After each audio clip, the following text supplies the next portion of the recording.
asked ChatGPT to give me a makeup look for a video, and it provided. So let's see how good it is at suggesting makeup and most importantly at giving directions. I didn't ask for a specific type of look. I just told him I'm making a video, what do you suggest we do for a look? And this is what he said. If you're interested in watching more videos about beauty and makeup, please remember to subscribe. It really helps a lot. But without further ado, let's get into the video. First of all, I'm gonna remove my makeup because I was doing other stuff, recording other stuff. And then we will start with a clean foundation slate. The focus for this will be eyes, blush, and lips. I did not ask for any suggestions on the base makeup because I don't really do a lot of base makeup. I don't do bronzer really. I don't contour a lot, if ever. And I don't have that many options when it comes to foundation.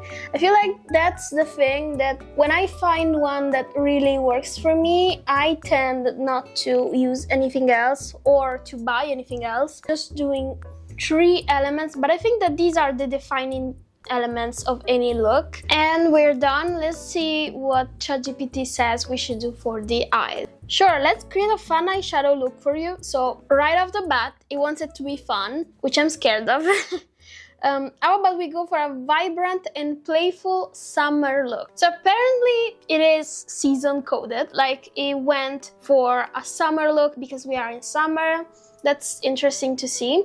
Here's the step-by-step. Start with a light neutral shade, like a soft base or cream, all over your eyelid to create a smooth base. I'm gonna be using my Indash palette for this cream shade here. It acts like a setting powder. It's super, like the quality of this is off the charts. If you are using like an eyeshadow base and you see that your eyeshadow is a bit patchy, you might want to set it like ChatGPT suggests with either a setting powder or a base cream or super light beige eyeshadow.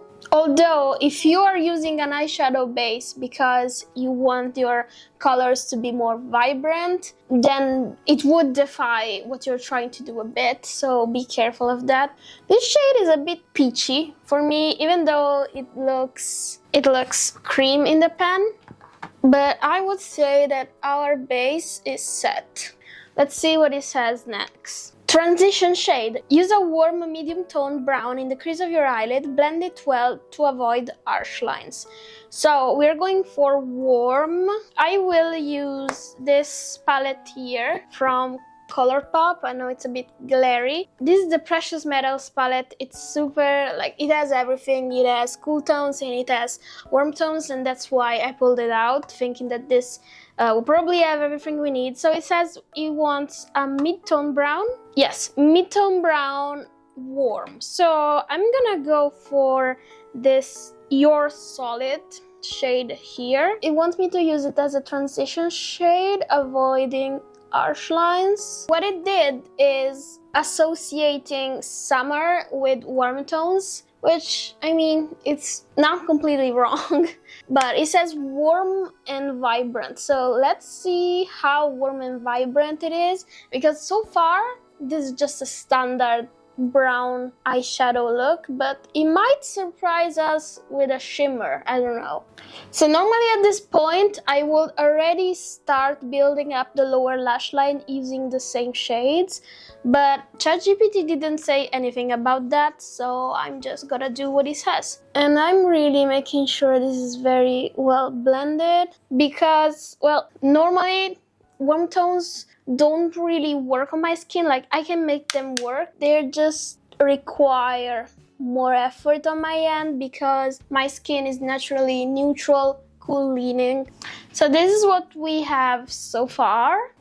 Already I'm not a fan, but yeah, let's see where this goes. ChatGPT says main lid color. Apply a bright summery coral shade on the inner half of your eyelid. This will add a pop of color and make your eyes stand out. So this is interesting. It doesn't really say if I should add a shimmer or a matte. It says bright summery, so I'm gonna just go for a shimmer because I think that is what bright might mean. I'm going for this not basic shade here. This is a corally.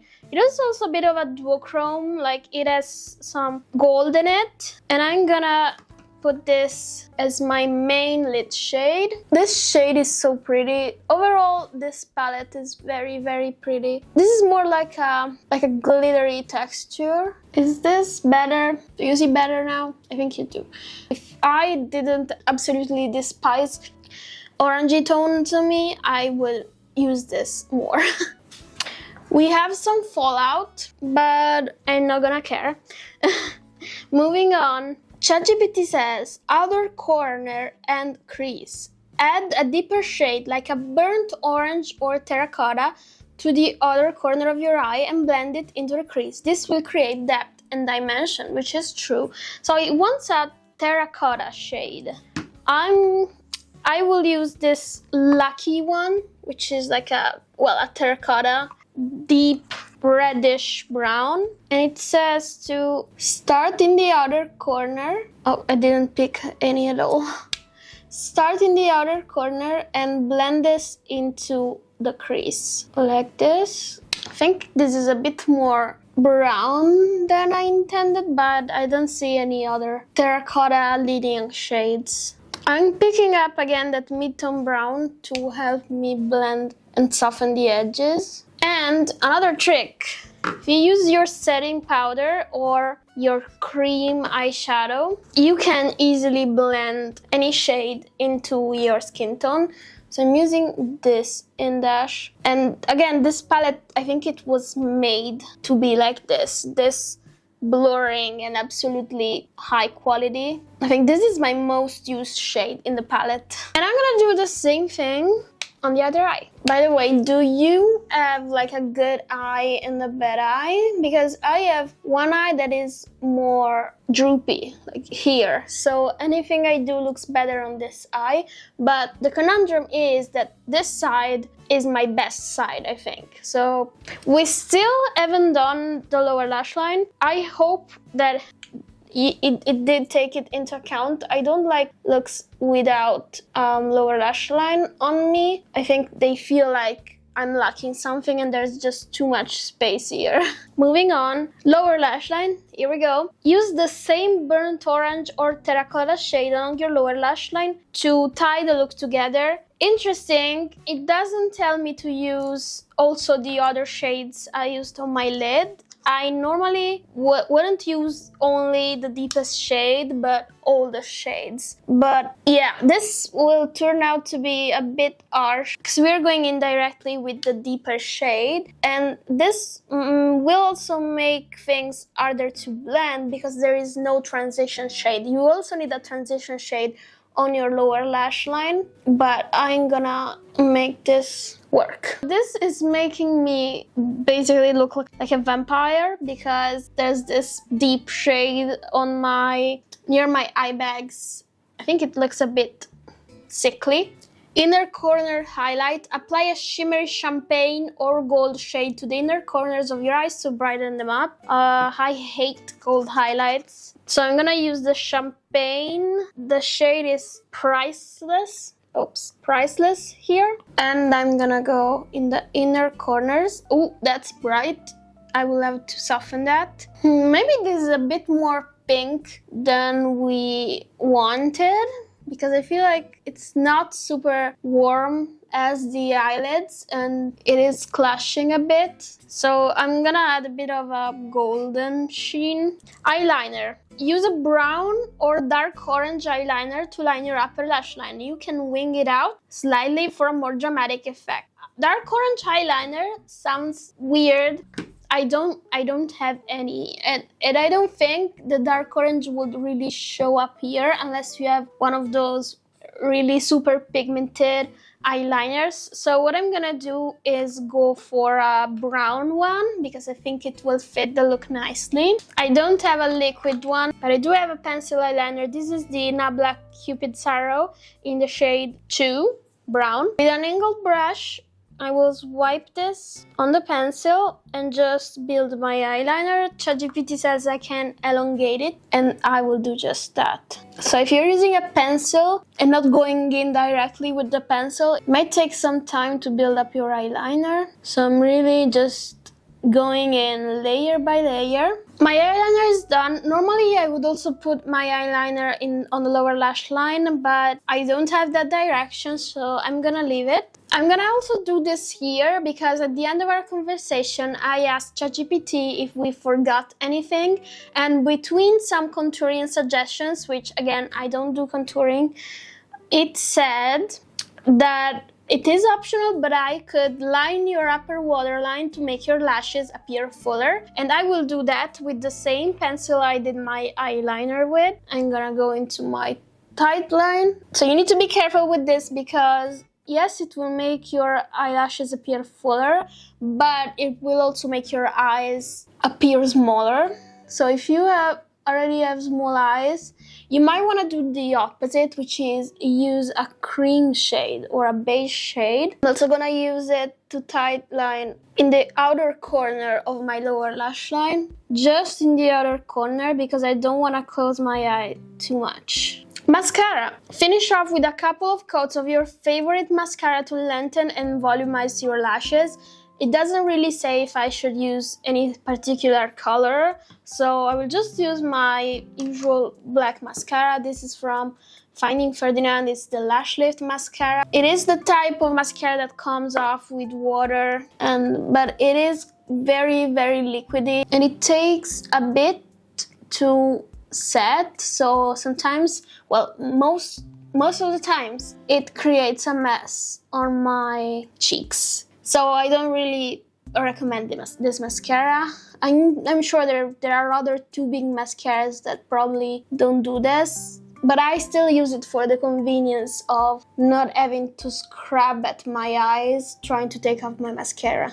My mascara is on. The next step is blush. Go for a peachy or coral blush to complement the warm tones of your eyeshadow. So I will use the Rhode Pocket Blush in this shade Freckle.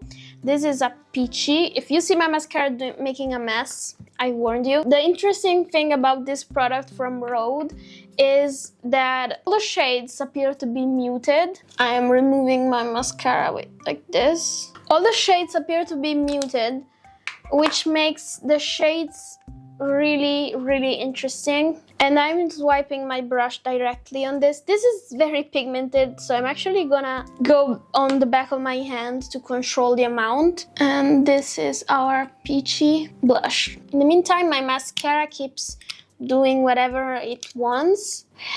Ain't nobody got time to wait for it to dry. Like, really, get a grip.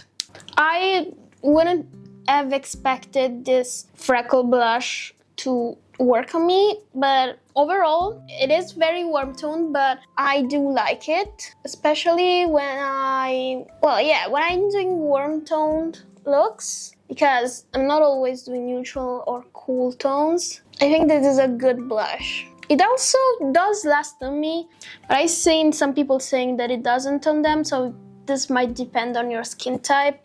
I am overall dry, but I do get super greasy in this area. And this is our peachy blush. I'm looking crazy. I don't have the means to understand because all these lights, I don't know how it looks on camera, but next step is highlighter. Choose a warm golden highlighter to keep the look cohesive. I don't have a warm highlighter. What I can do is use this Forever Glow Star Filter from Dior because I don't have a warm highlighter, but this is a neutral. It's the shade 0. You can see this is just skin tone And it is a liquid highlighter, so I'm gonna use it with my blender. ChatGPT says to use it on the top of your cheekbones here. This will make my blush appear a bit less intense. This is a super nice product, and you can use it as a base for your foundation, or like I'm using it here as an highlighter, like a liquid highlighter. And then I should use it on the bridge of my nose. I never do this. Never do this. On the bridge of my nose. I am like usually pink on my nose. I'm rosy. So it is also providing a bit of coverage for me.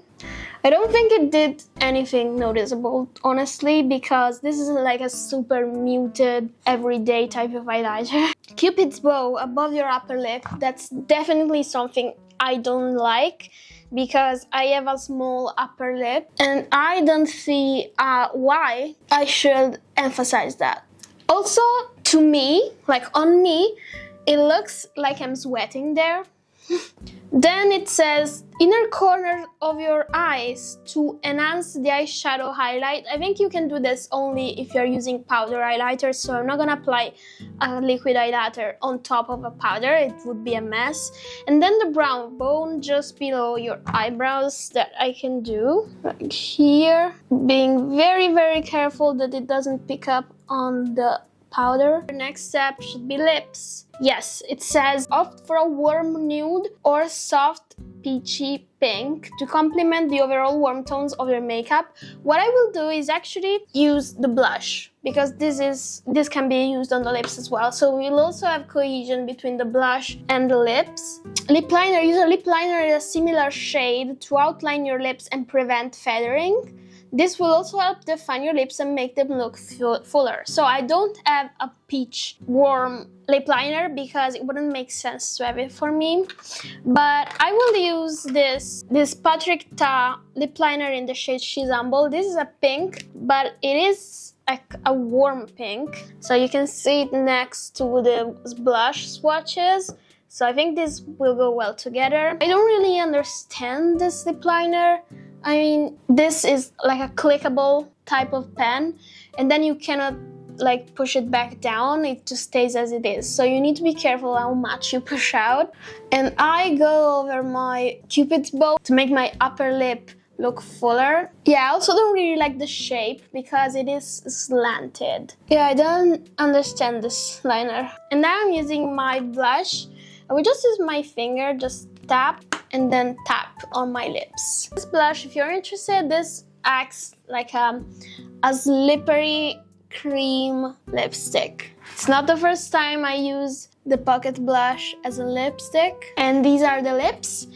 Let me see if it says anything else. Gloss, optional. Add a touch of clear or matching gloss to the center of your lips for an extra pop of shine. So I don't have a gloss that is clear or that is matching, but I do have. This is the Lip Mage Tint and Serum from M Cosmetics in the shade Ember, which is a terracotta shade. And this also is a stain, but it is very glossy, so I will use it on top. And yeah, I would say it complements it really well. So here we have our finished look. Overall, I think we achieved what ChatGPT was set to do, which is to create a summery look. Honestly, this isn't a look that I wouldn't normally think of. Like, this isn't anything out of the box. The eyeshadow placement is like correct, like your standard eyeshadow application. You start with the light and then build up with a darker shade, then you go for a shimmer, same with the lips. So yeah, it isn't anything like wow, but it is a good look. So if one day you decide that you don't want to think about your makeup, is that even a scenario? I don't know. But if you decide that you want somebody to just tell you what to do and you don't want to think about it, you could give ChatGPT instructions.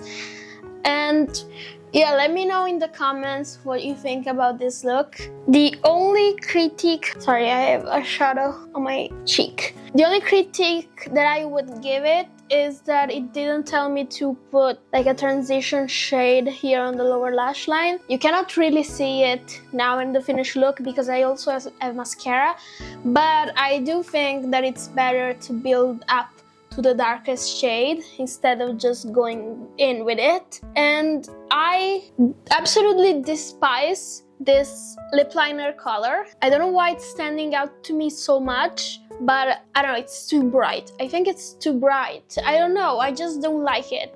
Maybe I have a personal grudge against it, I don't know. Anyways, guys, this is it for today's video. I hope you will consider subscribing. If you have reached this point of the video, you might as well do that. It's free and it really helps. And hopefully I will see you in the next one and under the comments of my short form content. And I hope you have a good one. Bye!